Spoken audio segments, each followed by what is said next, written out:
आपने अभी बात कही कि हमारा क्षेत्र है जो बहुत पिछड़ा हुआ है, उस क्षेत्र में पिछले आजादी के 70 वर्ष बाद ना तो हमको प्रतिनिधित्व मिला और न उस क्षेत्र का जो समुचित विकास होना था वो विकास हो पाया है।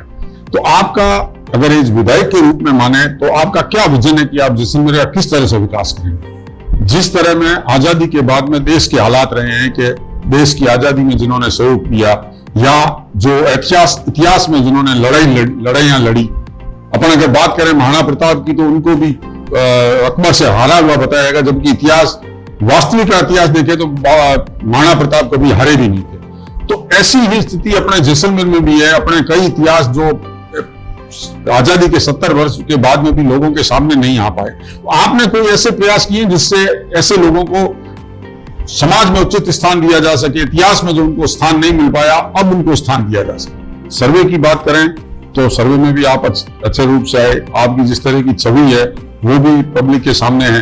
तो आप अपने आप को इस दौड़ में जिस तरह की, जैसे अपन एक बात करेंगे राजपूत समाज में भी काफी कई मुद्दों को लेकर आपसी टकराव है, उस टकराव को कैसे दूर करेंगे? राजनीति में कहा जाता है कि राजनीति में आए हैं तो भजन करने तो आए नहीं, मौका मिलेगा तो एमएलए बनेंगे, मंत्री बनेंगे और मुख्यमंत्री बनेंगे, और मौका मिलेगा तो प्रधानमंत्री बनेंगे। तो आप जिस तरह से राजनीति में आए तो आपका क्या कौन आदर्श है जिसको आप ये मान के आए कि मुझे समाज सेवा से अब राजनीतिक क्षेत्र के माध्यम से समाज सेवा करनी चाहिए? मुझे आपने किसी भी जनप्रतिनिधि या किसी भी खेमे से या किसी भी विशेष वर्ग से या संबंधित नहीं पाया होगा। और वास्तविक जो गरीब है या उसकी किसान की बात है या जो काम की बात है या उस तरीके से कोई आंदोलन है तो मैं उसमें जुड़ा हूं, तो कहीं ना कहीं आप कुर्सी पे होंगे तो पब्लिक का काम कर पाएंगे। इसलिए ये प्रयास है कि कहीं न कहीं यदि पार्टी मुझे मौका देगी तो जन कल्याण के जो काम है, जनहित के जो काम है, पब्लिक के और पिछड़े और अंतिम व्यक्ति का जो काम है वो आप सीट पे बैठे बिना नहीं कर सकते। जज किया है कि इस क्षेत्र की पीड़ा है और सब लोगों के क्षेत्र के जनप्रतिनिधियों के साथ में यहाँ के लोग रहे तो निश्चित रूप से इस क्षेत्र के किसी प्रतिनिधि को मौका मिलेगा तो सब साथ में रहेंगे और नहीं मिलेगा तो भी हम साथ में। नमस्कार, डेजर्ट स्टॉर्म से मैं विमल शर्मा। कौन कहता है कि आसमान में छेद नहीं हो सकता? एक पत्थर तो तबीयत से उतारो यारों। हम आज आपसे ऐसे युवक से बात करवाना चाहते हैं, ऐसे व्यक्ति से रूबरू करवाना चाहते हैं जो आसमान में सुराख करने की कुव्वत रखता है। एक ऐसा किसान जिनकी शिक्षा की बात करें तो बीए करने के बाद में उन्होंने एमबीए किया हुआ है, फिर वो किसान के रूप में काम करते हैं, वे एक समाज सेवी के रूप में काम करते हैं, वे एक राजनेता के रूप में काम करते हैं, बहुत प्रतिभा के धनी हैं। हम आज आपसे उनसे रूबरू कराएंगे। बसिया क्षेत्र के तारेंद्र सिंह झिंझियाली, आपका स्वागत है हमारे डेजर्ट स्टॉर्म में। आपके बारे में एक बात बता दूं कि आप समाज का ऐसा कोई क्षेत्र नहीं है जिस क्षेत्र में इन्होंने काम नहीं किया हो, चाहे वो राष्ट्रीय स्वयं सेवक संघ का सीमा जन कल्याण समिति हो, चाहे राजपूत क्षत्रिय समाज का क्षत्रिय युवक संघ हो, चाहे भारतीय जनता पार्टी का एक राजनीतिक क्षेत्र हो, सभी क्षेत्रों में आपने काम किया है। हम आज उनसे, हालांकि अभी जो मौसम चल रहा है वो तो राजनीति का मौसम है, मगर हम राजनीतिक चर्चा के साथ साथ उनसे ऐसी भी चर्चा करेंगे जो उनके जीवन में उन्होंने जिस तरह से इस मुकाम तक वो पहुंचे हैं, जिस तरह से उन्होंने राजनीतिक क्षेत्र से पहले सामाजिक क्षेत्रों में और समाज के हित में जो काम किए उनके बारे में भी उनसे चर्चा करेंगे।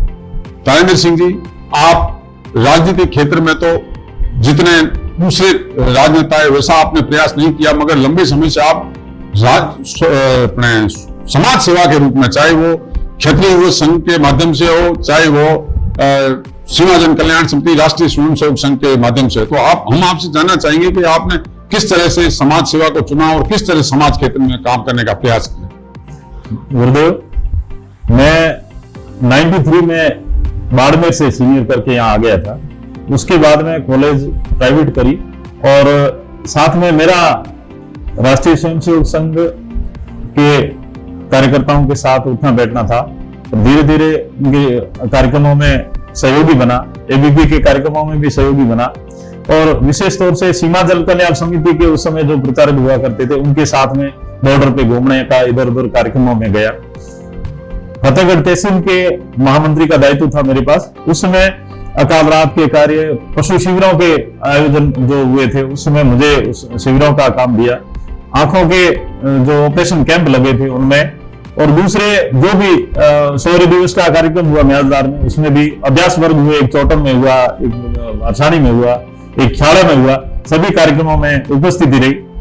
जो भी मुझे काम दिया उसको अच्छे तरीके से करने का प्रयास किया। भारत माता पूजन हो या अन्य किसी भी तरीके के प्रकल्प में हो, हर काम में बढ़ चढ़ के मैंने भाग लिया, जो भी दायित्व दिया उसके हिसाब से पूरा किया। आपके बारे में कहा जाता है कि आपने बसिया क्षेत्र में जब भी कोई संकट आया, चाहे मलेरिया आई, मलेरिया का दौर आया, चाहे उस क्षेत्र में 2006 में जबरदस्त बाढ़ आई थी वो समय आया हो, चाहे सामाजिक क्षेत्र में किसानों को समस्या हुई तो बिजली का आंदोलन हो, चाहे कृषि को लेकर कोई आंदोलन हो, उसमें आपने सभी में भाग लिया है। तो ये किस तरह से आपने योजनाबद्ध तरीके से काम किया या जनता आपके पास आई और आपने इस कार्य में जुट गए? भाई साहब, मेरी ठेठ से रुचि थी सामाजिक कार्य, सरोकार के कार्य और सेवा भावी परिवार से मैं जुड़ा हूँ। मेरे दादू साहब भी इसी प्रवृत्ति के थे, पिताजी भी शिक्षक थे और उन्होंने मुझे इसी तरीके की शिक्षा दी कि बेटा कोई नौकरी करो या नहीं करो, पर ऐसे काम करो जो जिंदगी भर आपको कोई न कोई सराहे। तो शुरू से ही मेरा कभी भी मैंने किसी भी नौकरी का इंटरव्यू नहीं दिया और शुरू से मेरी लगन यही थी कि सामाजिक सरोकार के काम करना। तो सीमा जन कल्याण समिति के अलावा और भी जो क्षत्रिय उच्चन के कार्यक्रम थे उनमें भी मैं जुड़ा, और प्राइवेट स्कूल पिताजी ने कहा खोलो तो वो स्कूल खोली। जिन्याली जो क्षेत्र पिछड़ा हुआ है शिक्षा के क्षेत्र में, तो प्राइमरी स्कूल खोली, फिर मिडिल और फिर सेकेंडरी स्कूल। आज भी 97 से लगातार चल रही है, बिल्डिंग काफी बन गई। तो ऐसे जो भी कार्यक्रम, जैसे अकाल पड़ा तो ग्रामीणों की जो समस्याएं देख के रहा नहीं गया, तो मैं उस समय किशन सिंह जी वकील साहब वगैरह जो भी बुजुर्ग थे नेता, उनके साथ मिलके कंधे से कंधा मिला के मेरे जैसा भी मेरे से बन पड़ता था उसके हिसाब से जो भी समस्या होती थी, जैसे मलेरिया आया तो मैंने उस समय तात्कालिक कलेक्टर साहब से मिलकर उनको सुझाव भी दिया कि ईमेल इंजेक्शन है यहाँ हेडक्वार्टर पे 300 रुपए में मिलता है, और यदि आप डायरेक्ट परचेज करके देते हो तो 15 रुपए में, क्योंकि मेरा जिन्याली में मेडिकल था। तो उनको सुझाव दिया, उन्होंने बाकायदा खरीद के पूरे जिले में, और मैंने मेरी 3 गाड़ियां ले जाके पूरे क्षेत्र में ये सप्लाई करी। तो इस तरीके की जो भी समस्या आई, जैसे 2006 में बाढ़ आई, आपने सुना ही होगा, तो पाठक साहब उसमें कलेक्टर थे, उनकी जिप्सी में साथ रह के कंटिन्यू 6-7 दिन और लगभग 15 दिन ये कैंपेन चला। उस कार्यक्रम में मैं पूरे में शामिल रहा, और मैडम का भी तात्कालिक वसुंधरा राजे उस समय सीएम थे, तो उनको व्यक्तिगत मैंने बुलावा दे के 2 बार कार्यक्रम रखा है जिन्याली पंचायत में, एक बार दूड़ा एक बार जिन्याली। तो जितने भी कार्यक्रम हुए उन सब में बढ़ चढ़ के अपना रुचि थी, इस हिसाब से मैंने भाग लिया कि किसी तरीके से गरीब के, असहाय के मैं काम आऊं। मेरा जीवन उसी में समर्पण भाव से चलता रहा। अब तक अपन ने बात की आपके सामाजिक सरोकार की, जनहितार्थ कार्य की, समाज सेवा के कार्य की। आपके बारे में बता दूं कि आप वार्ड पंच रहे हैं, परिवार से सरपंच रहे हैं, और आपने प्रधान की भी दावेदारी की है। जहां तक राजनीतिक क्षेत्र में और बात करें संगठन की, तो आप जिले में जिला कार्यकारिणी के सदस्य रहे हैं, और 3 अध्यक्षों के साथ लगातार उपाध्यक्ष पद पर कार्य करके राजनीतिक क्षेत्र में भी आपने एक संगठन के रूप में काम किया है, और एक राजनेता के रूप में वार्ड पंच और सरपंच और प्रधान की दावेदारी करके किया। अब आपको क्या लगता है कि राजनीतिक क्षेत्र में आकर आपको भी आना चाहिए राजनीतिक क्षेत्र में और चुनाव लड़ना चाहिए? ये किस तरह से आपके मन में विचार है? वैसा शुरू से जनसेवा का काम करने का भाव रहा, और गांव के लोगों ने छोटे से छोटी इकाई होती है, और वार्ड पंच का चुनाव मुझे निर्विरोध बनाया। उसके बाद में सरपंच मेरे परिवार को बनाया। उसके बाद में प्रधान की भी दावेदारी की। उस समय पार्टी को अनुकूल नहीं महसूस हुआ होगा, दायित्व उनका प्रतिनिधित्व करने का मौका नहीं मिला। फिर भी मैंने मेरे लगन से जो भी मेरे पास काम आए, जो भी जनता की समस्या आई, जैसे मानेवर ट्रेनिंग एरिया की मैं बता दूं, तो उसमें पब्लिक का जोरदार दबाव था कि भी ऐसा आपके बड़े नेताओं से संपर्क है, आप प्रयास करो, अपने क्षेत्र पे आपदा आई है और आप कैसे भी करके इसके हमें राहत दिलाएं। तो मैंने व्यक्तिगत यहाँ जन आंदोलन करके, लोगों को जन जागरण करके, चेता के उनको उस समय जो भी थे वरिष्ठ हमारे राजनेता थे, उनके सहयोग से मैं 22 बार दिल्ली गया, 5-6 बार जयपुर भी गया, और लोकसभा में गजेंद्र सिंह जी ने इसको मुद्दा रखा, मनोहर पारिकर जी से मिलके, और इस फाइल पे लिखवा दिया कि ये क्षेत्र जो लगभग 7 किलोमीटर रेडियस एरिया में लगभग 80 गांव, 150 ढाणियां, लगभग 1 लाख पशु और इतना बड़ा जीरा उत्पादक क्षेत्र जिसमें माइंस, मिनरल्स, सारे मीठा पानी है, और इसको क्यों ऑप्ट किया जा रहा है? यहाँ के जो लोग है वो सीमा प्रहरी है, और 65 के 71 के युद्ध में यहाँ के लोगों ने निःशुल्क कोई भी रुपया पैसा तनख्वाह लिए बिना सेना के साथ लड़के और देश रक्षा का काम किया। ऐसे लोगों को यहाँ से जो विस्थापित करने वाले वो कौन लोग हैं? और वो हमारे केंद्रीय नेतृत्व ने उस बात को सुना, गजेंद्र सिंह जी ने हमारे कंधे के साथ कंधा मिला के हमारा सहयोग किया और हमारा क्षेत्र अवाप्ति से रुक गया।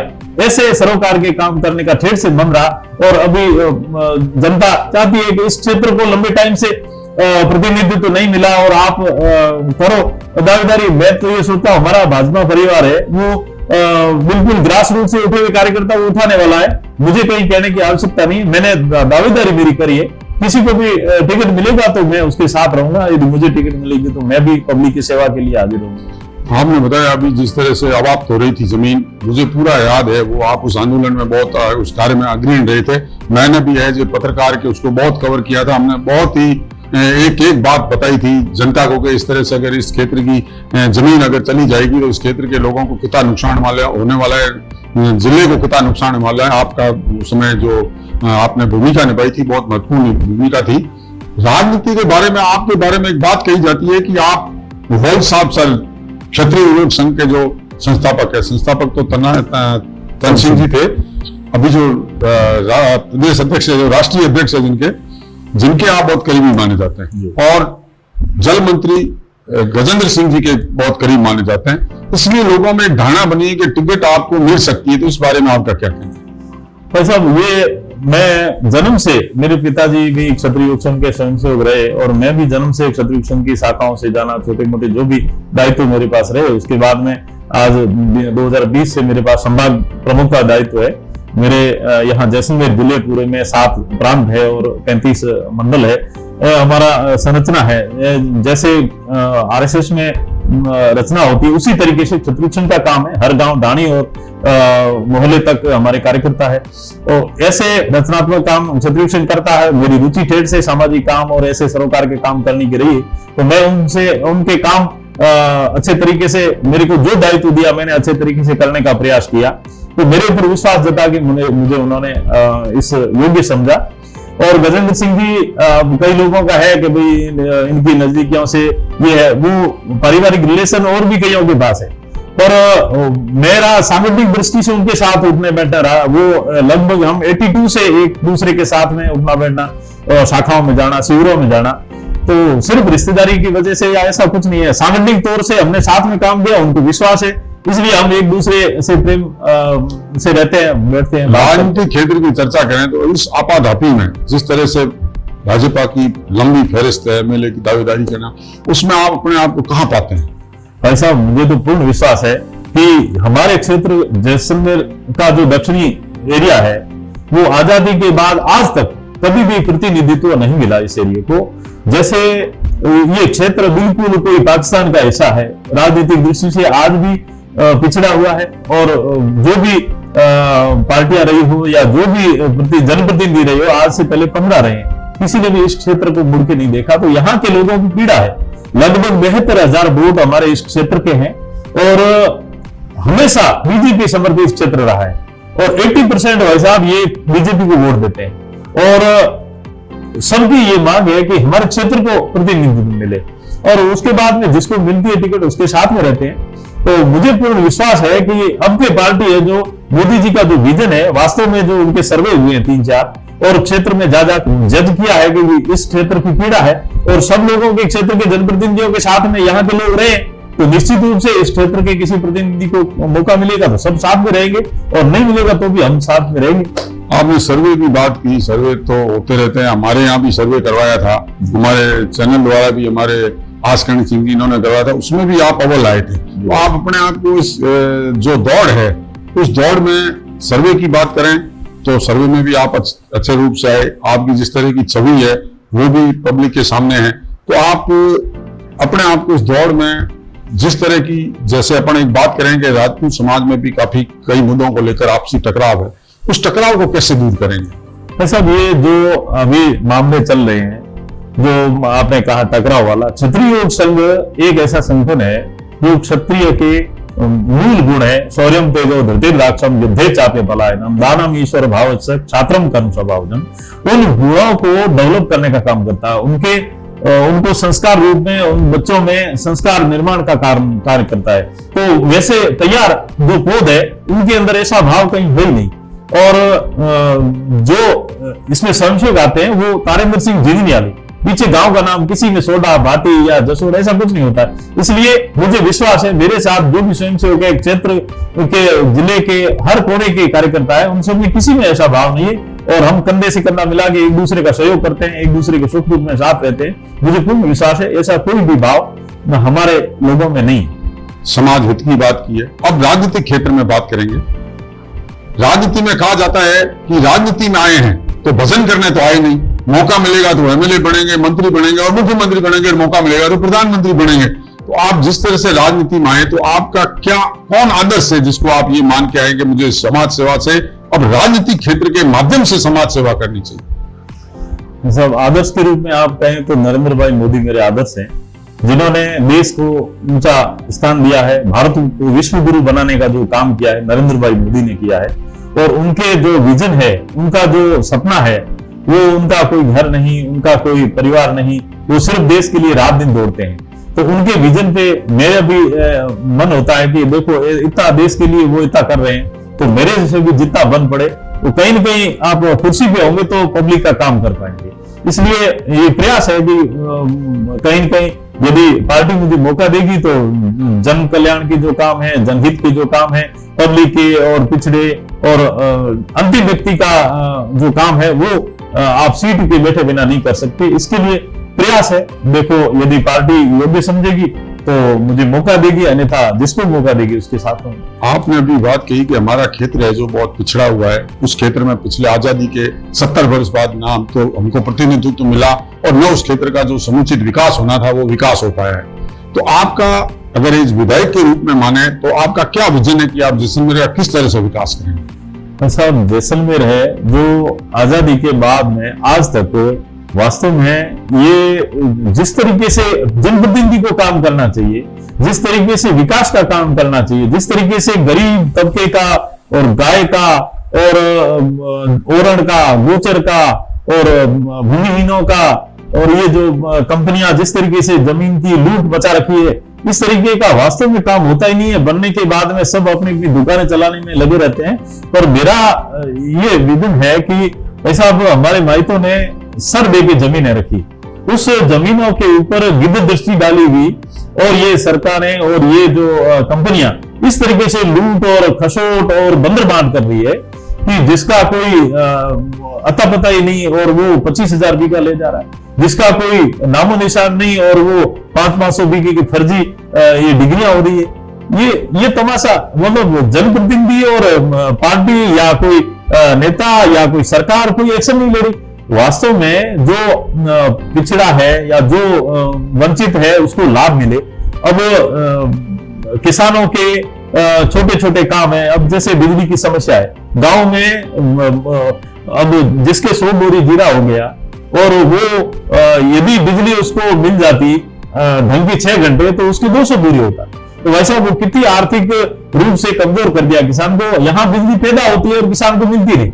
अभी भाई साहब मैं आपको बता रहा हूं 5,000 फाइलों की सरकार ने डिमांड भरा दी। गरीब किसान उधार ले लेके 2 के ब्याज से और पैसा जमा किया और इनको मैंने पूछा, पिछली बार आमंत्रण किया था, मैंने कहा कनेक्शन कब होगा? तो 3 साल तक नहीं होगा। यहाँ लगभग मैंने पता किया तो 220 के जीएसएस, 7 132 के जीएसएस और 50 33/11 केवी के जीएसएस बने, तब जाके विद्युत सिस्टम में स्टेबल होगा। और इतना ये सरकार है जो वर्तमान चल रही वो बिक जाए तो भी इतना काम नहीं हो सकता।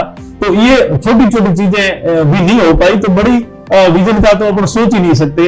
अब सड़कें व्यवस्थित होनी चाहिए। अब जैसे शहर में घूमता हूं मैं, जैसलमेर में 20 साल से रह रहा हूं, तो गलियों की क्या हालत है, तारें जो झूम रही है, इतने जो बजट आते हैं इसमें आज दिन तक सारे सड़कें जो अच्छी बन सकती थी और सीवरेज सिस्टम अच्छा बन सकता था और तारें जो अंडरग्राउंड हो सकती थी, जैसलमेर कितना सुंदर बनता। जो स्वर्ण नगरी को देखने के लिए दुनिया बाहर से आती है और वास्तव में यहाँ से वो मेरे बातें ही लेके जाती है। यहाँ का जो टूरिज्म डिपार्टमेंट का जो सिस्टम या ट्रैफिक सिस्टम या जो लपटागिरी और सारी चीजें हैं, वो यदि ढंग से यदि कोई जनप्रतिनिधि यदि करना चाहे तो इतना बजट आता है जैसलमेर में, उसको व्यवस्थित यदि खर्च करे तो विकास के काम भी हो सकते हैं और जनहित के जो कार्य है। मेरे दिल में ये है कि जो यहाँ की बिजली पैदा होती है वो यहाँ के लोगों को पर्याप्त मात्रा में मिले और जो कंपनियां जो यहाँ धंधा करती है तो वो यहाँ के लोगों को रोजगार दे। और जो डीएनपी की हमारे लंबे टाइम से जो समस्या चल रही है, उस समस्या को मैं पिछले 3 बार में लेके गया हूँ दिल्ली। गजेंद्र सिंह जी से मेरा पूरा डिस्कस हुआ और ये स्वरूप सिंह जी जो बाड़मेर विद है अपने वकील साहब और जुगल सिंह जी रावती वगैरह, इनसे भी मेरी कई बार बात हुई।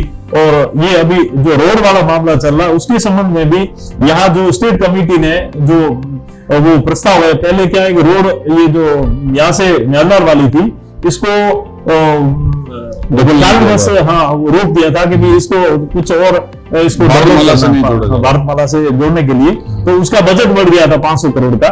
उसके लिए गजेंद्र सिंह जी ने उसको रिकमेंड करवाया, अब सेंट्रल गवर्नमेंट के पास चली गई है फाइल, तो निस्तारण होगा। तो आपने अपना विजन बताया, उसमें आम आदमी की समस्याएं, जो आम आदमी की समस्याएं वो बहुत बड़ी समस्याएं नहीं है जो आम आदमी की पूरी की जा सकती है, मगर जिस तरह की अब तक की राजनीति रही है उस तुष्टीकरण के कारण से आम आदमी को फायदा नहीं मिला है। राजनीति की बात करें तो जैसलमेर में आपने देखा एक तुष्टीकरण की राजनीति चलती है, समझौतावादी राजनीति चलती है, तो उसमें आप अपने आप को कहां तक पाते हैं? तो वैसा अपना ठेठ से विजन रहा है कि अपने ट्रैक से अपने जो गांव गरीब की वो बात करना। आपने देखा होगा मैं लंबे टाइम से काम कर रहा हूं, मुझे आपने किसी भी जनप्रतिनिधि या किसी भी खेमे से या किसी भी विशेष वर्ग से या संबंधित नहीं पाया होगा। और वास्तविक जो गरीब है या उसकी किसान की बात है या जो काम की बात है या उस तरीके से कोई आंदोलन है तो मैं उसमें जुड़ा हूं। और इस तुष्टीकरण वाला जो सिस्टम है उसमें कभी भी अपना दूर दूर का कोई रिश्ता नहीं रहा और फिर से अपना ये भाव है, सेवा भाव है, वो उस अपने विजन से मैं काम कर रहा हूँ। जिस तरह में आजादी के बाद में देश के हालात रहे हैं कि देश की आजादी में जिन्होंने सहयोग किया या जो इतिहास में जिन्होंने लड़ाइयां लड़ी, अपन अगर बात करें महाराणा प्रताप की तो उनको भी अकबर से हारा हुआ बताया जाएगा, जबकि इतिहास वास्तविक इतिहास देखे तो महाराणा प्रताप कभी हारे भी नहीं थे। तो ऐसी ही स्थिति अपने जैसलमेर में भी है। अपने कई इतिहास जो आजादी के 70 वर्ष के बाद में भी लोगों के सामने नहीं आ पाए, तो आपने कोई ऐसे प्रयास किए जिससे ऐसे लोगों को समाज में उचित स्थान दिया जा सके, इतिहास में जो उनको स्थान नहीं मिल पाया अब उनको स्थान दिया जा सके? बिल्कुल भाई साहब, मैं आपको निवेदन करूं, मैं जिस संस्था से जुड़ा हूं क्षत्रिय युवक संघ के वीर जयंती वर्ष का जो कार्यक्रम था उसमें वर्ष भर हमको कार्यक्रम करने थे।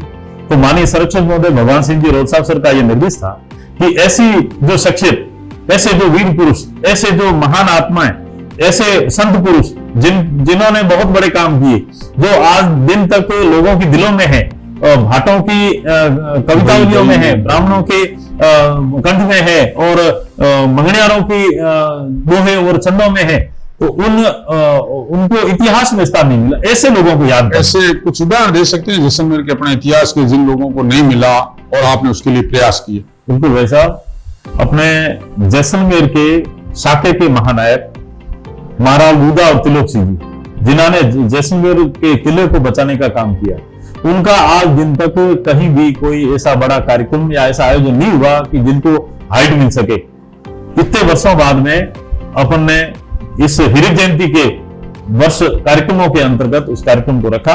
बेगराय में लगभग 10,000 आदमी की लोगों की गैदरिंग रही और भगवान सिंह जी संरक्षक महोदय पधारे थे, दरबार साहब चेतन सिंह जी थे, 15 जी जो गायों के पीछे शहीद हुए उनका कार्यक्रम 7-8 हजार संख्या का 15 सर में किया। माइती जी का वहां रामगढ़ में जो आताइयों से लड़ते हुए काम आए उन्हीं का कहीं भी इतिहास में नाम नहीं। आला जी जंज, जिनका आपने सुना होगा कि यहाँ विशाल बंगले के पास में उनका सर गिर जाता है और रोहड़ी शक्कर तक फिर तक लड़ते जाते हैं और उनके ऊपर किसी गो रक्त की छिड़काव का अंदेशा होते ही वो जमीन में समा जाते हैं और जमीन से वो मोड़िया पीर की तस्वीर निकलती है, उसमें लोग पूछते हैं। बालन बाई का मंदिर बना हुआ है यहाँ जामरा में, वहां भी 6-7 हजार लोगों का कार्यक्रम किया। मूलचंद जी संत, जिनको लोग वहां के लोग लोक देवता के रूप में जानते हैं, उनका भी बहुत बड़ा कार्यक्रम किया।